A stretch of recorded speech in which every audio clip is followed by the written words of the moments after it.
Same blood. Let me tell you people, your mind, it must work. You don't even need to cry.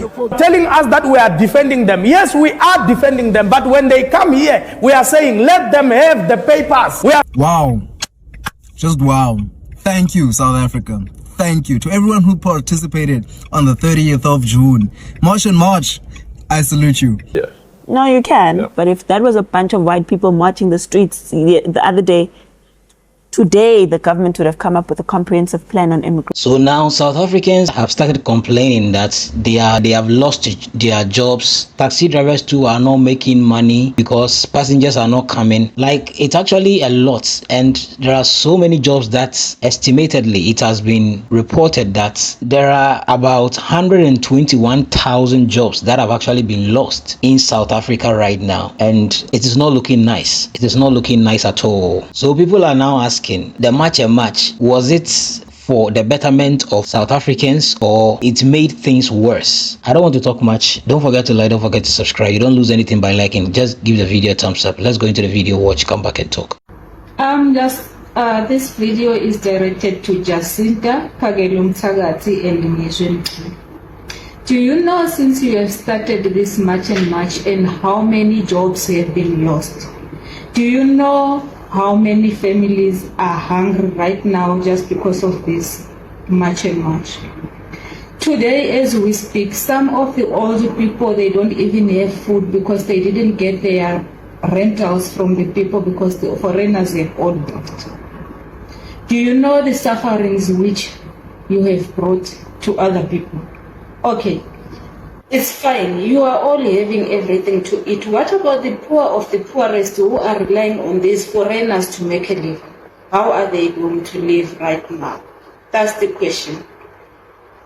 If you thought South Africa's job market was bleak, it just got bleaker. South Africa has lost 121,000 jobs in just 1 year. According to the newest quarterly employment survey, formal sector jobs dropped by this much between March of 2025 and March of 2026. That's a 1.1% drop, which might not sound huge until you realize that's over 100,000 paychecks gone. And it's not just one industry. The biggest losses came from trade, construction, business services, and manufacturing. Those are some of the country's biggest employers. This matters because job losses don't just hit the people who lose work. Less money moving around means less demand, which can lead to even more businesses struggling. And in a country where unemployment is already sitting above 32%, this just adds more pressure. So South Africa isn't just dealing with high unemployment. It's still actively losing jobs too. Twabela, I wanted to make you aware, and the panel and the people in the comments, the latest report has come out on unemployment rate.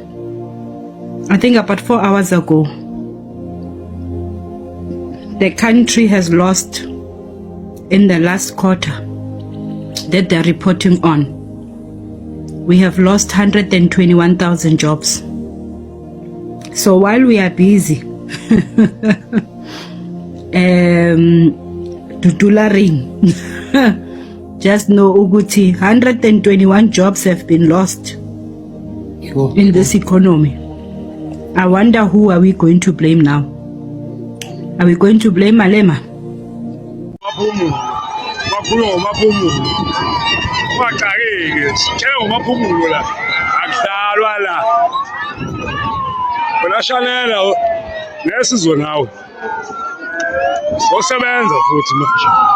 Listen to the video I am going to send to you, because South African citizens, for them to protest, they thought it's only police that is eating money with foreign nationals. We used to take plus minus 5-10 minutes to load the taxi. Now we take 45 minutes.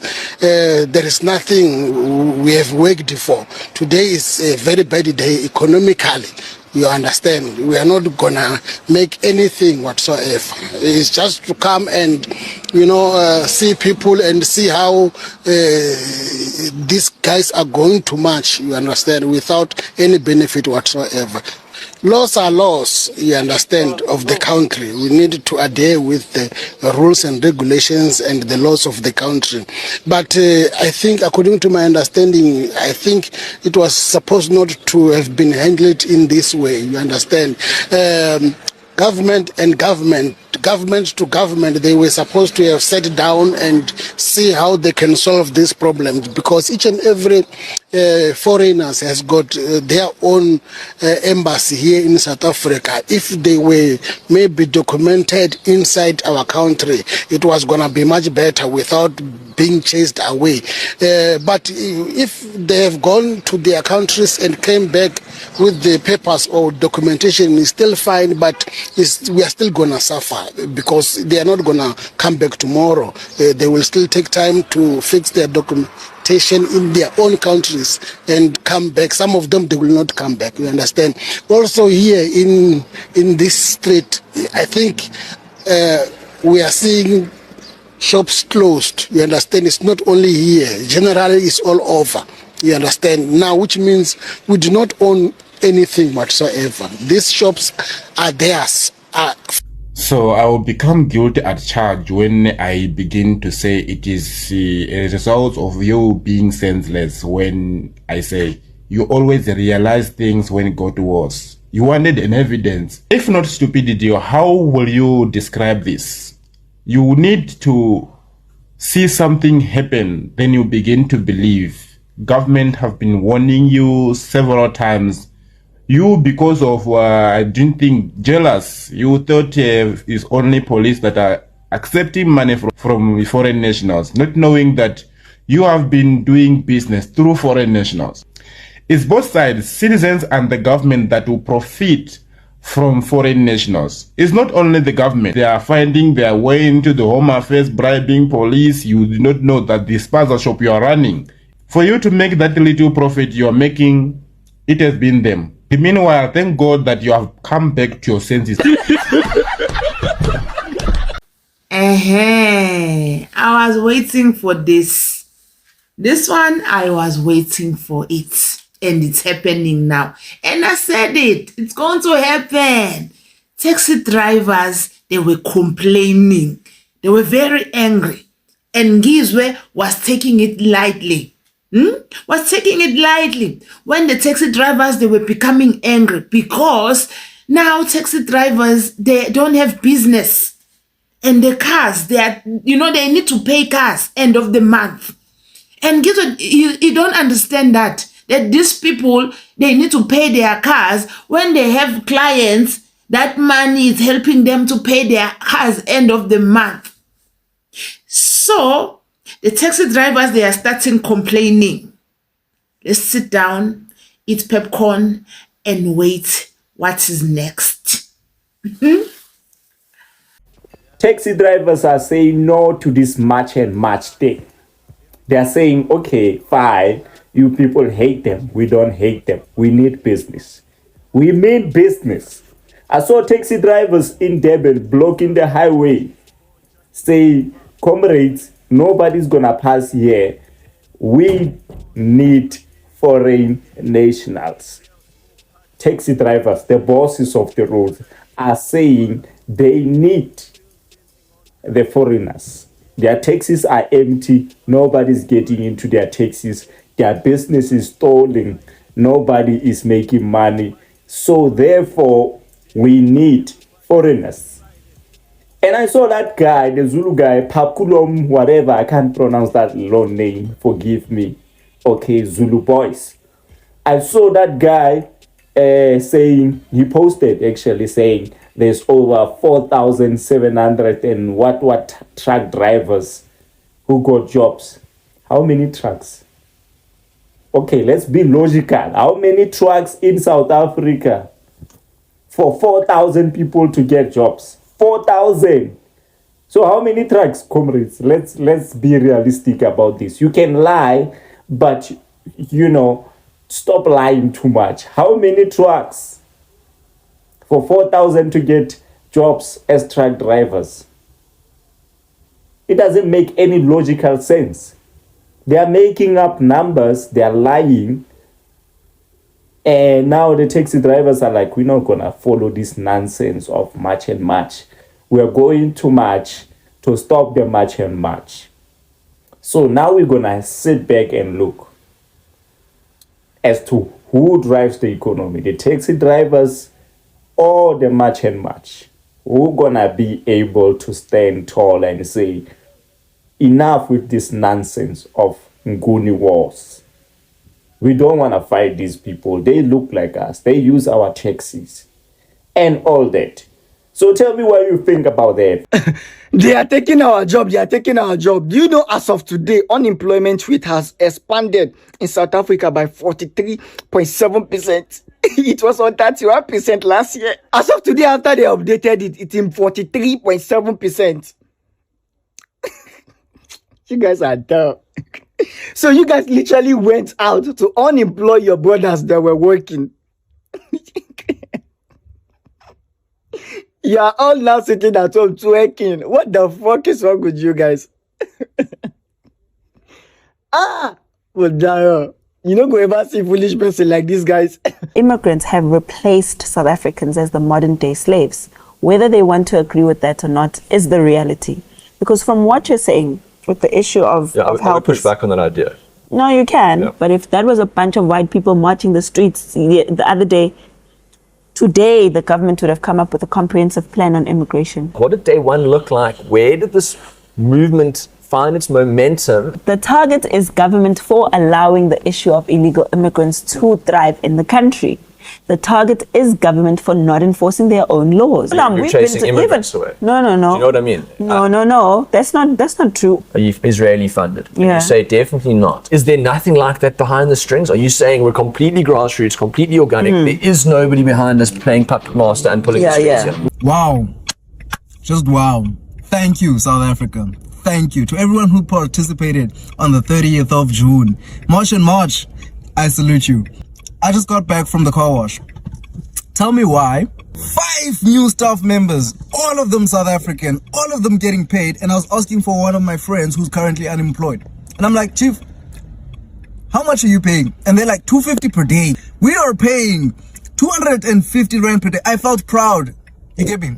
I went to get my car washed and I knew that this money is gonna put food on the tables of South Africans. Eventually it's gonna work its way back to me because all of my customers are South Africans. So I felt like, wow, well done. I felt proud to be a South African today. I felt proud to support the local economy today. Why it was not done sooner, I do not know. Are we gonna do more of it? Absolutely, I support it. Keep going. I don't know, maybe I'm the bearer of bad news, but I like to investigate things for myself. So people are getting jobs since the foreigners have left. Don't you see that it's a good thing perhaps? Like, really? Okay, let's unpack it then. My mind is something else. And I'm thinking, a job doesn't appear just because one person leaves. There has to be a job vacancy, and there also has to be HR that's employing to fill in that gap. Right? Right. Which means the company is still operating, because most companies, when they do their financial audit, it happens around this time, June, July. So I ask myself, are the businesses growing or closing? Now, this article, let's address it for a second. Now, let's start with just the simple basics. What does liquidation mean? It means the company has closed and its assets has been wound up. Wound up meaning this business is over. Let's pack everything, sell what's left of the business, pay whoever we need to pay, meaning the debt that's owed, and then we close it permanently. Now, this is where it gets interesting, for now at least. If almost 904 companies were liquidated in just 2025 and 891 companies were liquidated in just April alone, 2026, what normally happens to the jobs of those people? There's no replacement, no jobs, because a company closed, it cannot employ anyone. But then your mind is like, so people are getting jobs. I see it all over TikTok. People are advertising positions. I know. That's what I'm still unpacking with you. Let's imagine there's one business and there's 10 employees. 5 of them are South African. The other 5 is illegal foreigners. So in total, they employed 10 people. So now these 5 foreigners leave the country. The business may still replace them with 5 South Africans. But wait, here's a new problem. If a company failed compliance issue and they were not paying a minimum of 5,000 and they were paying illegal foreigners 1,000 rands, where would they suddenly get this to pay 5 new South African workers when they always had a problem with it? Hence, they opted for illegal foreigners to utilize cheap labor. But let's continue. So 5 South Africans got jobs. So there's job availability. But we have a population of 8.1 million South Africans, black one at that, who are unemployed. So it's good for those just 5 South Africans out of the 8.1 million South Africans. However, for the remaining others, so did South Africa gain new jobs for the others? No, it remained 10 because they only replaced 5. Everyone keeps saying illegal immigrants are stealing our jobs. But let me ask you something. If millions of South Africans are unemployed, who has been running the country for the last 30 damn years? Was it the immigrant washing the dishes, the Zimbabwean gardener, or the Mozambican construction worker? Or was it the people elected to create jobs, grow the economy, and secure the borders? If someone enters the country illegally, that is a failing border issue. The government is responsible for enforcing immigration laws, not you. If an employer hires someone because they can simply pay them less, then that's also a failure of enforcement. But blaming foreigners isn't gonna solve this problem. Yes, South Africa has one of the highest unemployment rates in the world. And that didn't happen just because some immigrants just simply appeared. That happened because of years and years of weak economic growth, corruption, poor governance, electricity shortages, failing infrastructures, and lack of investments. Instead of directing your anger to other people who are also just trying to survive, you should be directing your anger to the leaders who made promises and failed to deliver. Because believe it or not, politicians love when normal people are fighting each other because it keeps the attention off of the people actually responsible. If the country can't create enough jobs for its own people, that is the government failing at what it's supposed to do. It's not going to be fixed by attacking your neighbors. We'll be interested to know where the drug dens of Nigerians are. So they can show us where they've been holding the drugs so that we can clean the drugs in South Africa quite urgently. Those who had properties in South Africa, those properties are in the law. Informal squatter camps and informal settlements are never properties because they are illegal in the country. So you are already violating our law if you're going to tell us about a shack in some informal settlement. That's why we have also, as government, approved the PI, what is the protection of, the one that makes sure that when we evict and remove informal settlements, there's no longer going to be informal settlements built in the areas, including the evictions in the informal settlements, in line with our court judgments. So if there's no compensation that will come from government, those who leave their properties, if they are properly legally registered in the country, they can dispose of the properties in the property market in South Africa, whether it's a movable or immovable property. And we are going to seriously appreciate to be told where are the drug dens. Hey guys. Let's hear. They hear stories that South Africa is good. There you can do whatever you like. You can break rules. There's no rules. Because a lot of South African immigrants who are coming here, mostly they like it because the justice system is not okay, to be honest. You have too much weaknesses. Because all these people, if you can ask me, they use the border. You see? Yeah, we've been caught many times. Like me, my job is DSTV. I've been caught with the police, but look now, I was free to walk in the street. Because once they caught you, they don't take you to justice. They deal with you at the same time.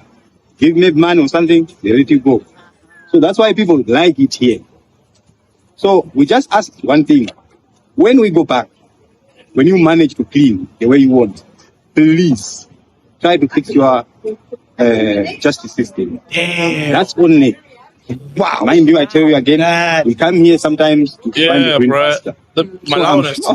Try to make our own green faster. That is because embarrassing. all Africa, we have a problem. One problem is coming from the government. Yeah. I'm sure even this issue, somehow, it's coming from the top.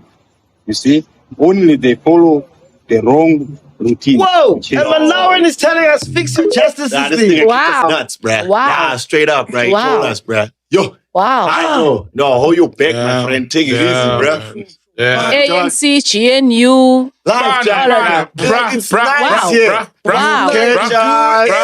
We do bribe with you, deal with us. I'm back. Yeah. I come back. Hey, bro. Hey, you should hear, like, you know, how Zimbabweans speak of their police, that side. Hey, yo, Zimbabwe police don't Yeah, fuck how around, bruh. Zimbabweans speak of their police, bro. Zimbabwean will tell you, you don't want to be caught by Zimbabwean police doing anything naughty in Zimbabwe. Yeah. They fear the police are healthy, fit, they take no nonsense. They just catch you playing spin the bottle with too many boys. Oh, they fucking up everybody, bro. You are doing good. You are doing good here in Zimbabwe. The problem is us, bro. Yeah. The problem is us. Problem is South Africans, man. Like, you know, and we let the ground. It's the government. It's our government, bro. No, and South Africans too, because remember, South African police are still South African men and women. And we all know that a bribe goes a long way, bro. You know what I mean? And where did the 600 million come from, bro? They want 600 million for what? No. Remember, all of a sudden, because of yesterday. Yeah, hide your stomach, bro. We're on TV. Yeah, I'm too comfortable, man. I never did this with George. I never did this with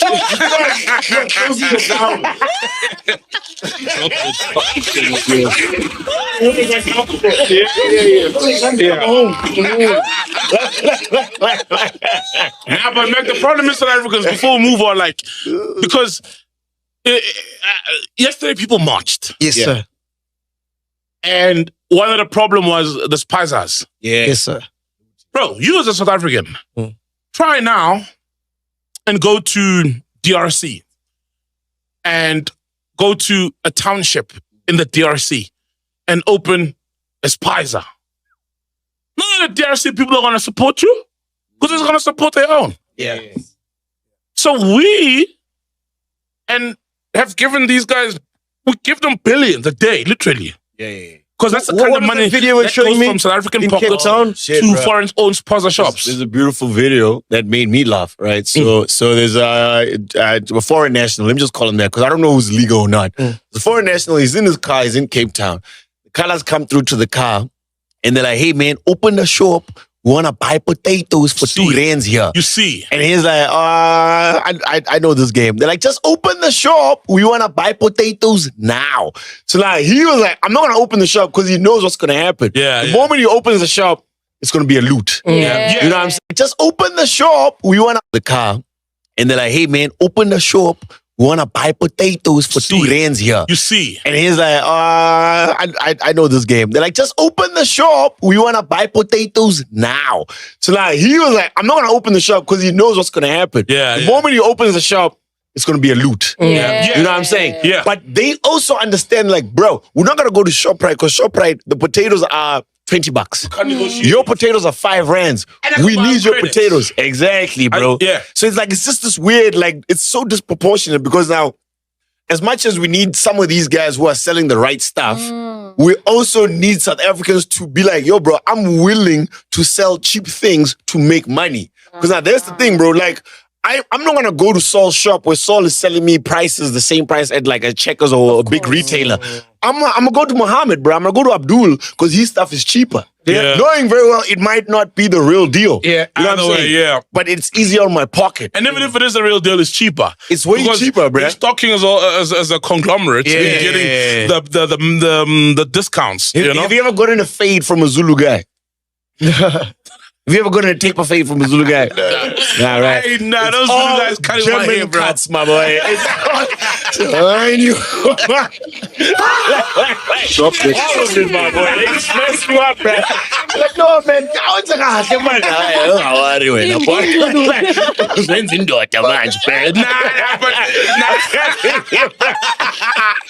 So South Africans, yeah, bro, need to also take, some of the accountability, bro, because we fatten these people. We do. And then now they're so big, moneyed, and arrogant. Because with money comes arrogance. Yes. They're arrogant. Where and you saw that Mazwi boy from Forster open with his pasa and then Mamtatu Mazwi Shemobantu. Yeah, because even in Ratanda, they were shooting guys. Imagine waking up tomorrow morning and this is the headline.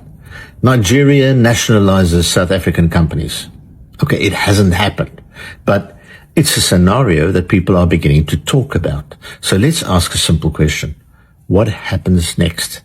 Most South Africans will probably say, oh, well, that's Nigeria's problem.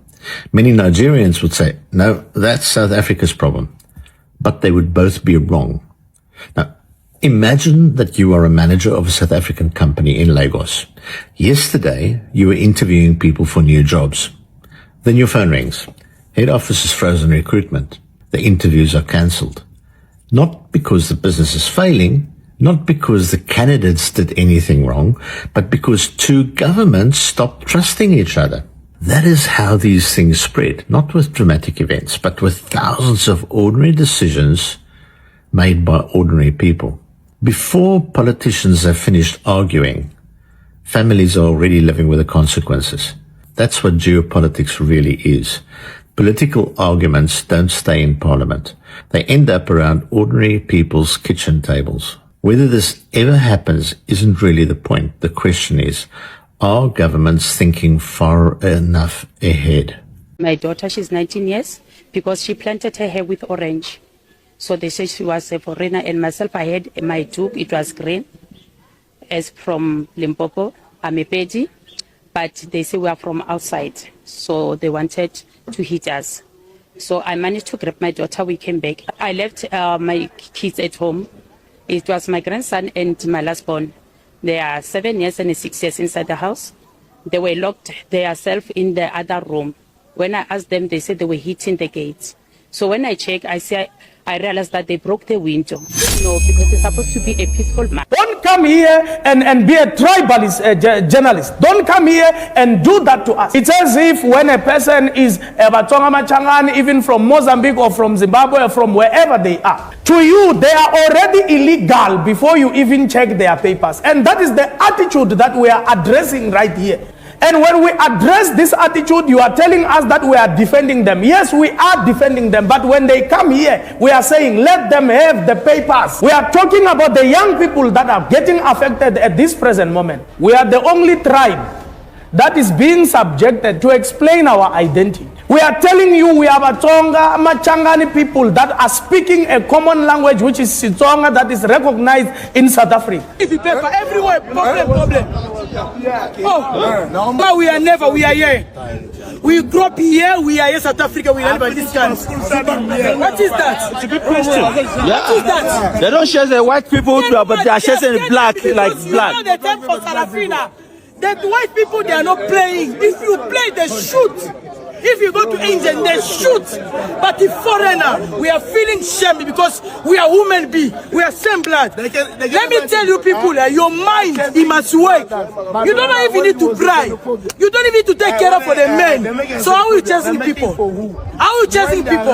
As you are going to work everywhere, if you need to washing the leg for someone for paying the rent. We're telling you we are anger.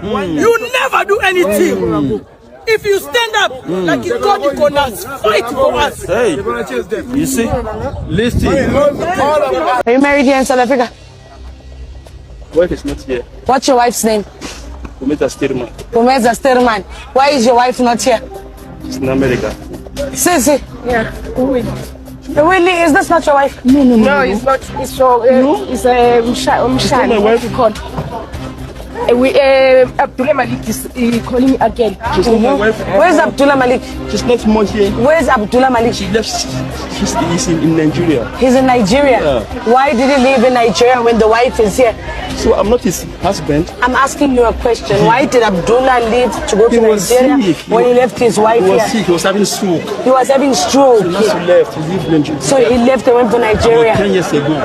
10 years ago? Yes. Since Abdullah when 2013. 2013, the time is... You know, it's very sad. Some of these things, when these guys started it, some of us saw the picture and we knew it wasn't going to end well. Because listen, this guy that is talking about, he has gotten some job because foreigners are gone and he is praising the match and match people. Let me tell you, this is just a one-off thing. If we are talking about the number of jobs that have been lost, you can never compare it to you getting one job from whoever. Those jobs, right now, I learned the unemployment rate has gone from 31% to 40-something%. That is crazy. So just a few South Africans are probably getting some jobs from one or two people. That does not mean things are getting better, because all these foreigners that actually went away, most of them were basically employing South Africans. And also these taxi drivers, just imagine all these foreigners that have gone, they were boarding their taxis, going here, coming here, going there. Now they are not coming in like anymore, so they are losing money. So for instance, if it's like 50 buses that would have moved in a day, it will be less than that, probably 20. And a lot of drivers are going to find it very difficult to get their daily bread. And this is the reality. So if you're South African and you think this match and match thing really helped, then you are lying to yourself. And the impact, you are now coming to see the real impact on your economy. If you people think it's something that really helped, then rethink again, because trust me, it did not do any good for you as a South African. It did not do any good for you as a South African. Imagine if now, as this white man said, all these African countries are also trying to nationalize, let's say, MTN in their countries and all the South African companies in their country. It is going to get worse for South Africa. So rethink again. It is not going to be easy. And from now on, just check your economy. Thank you so much for watching.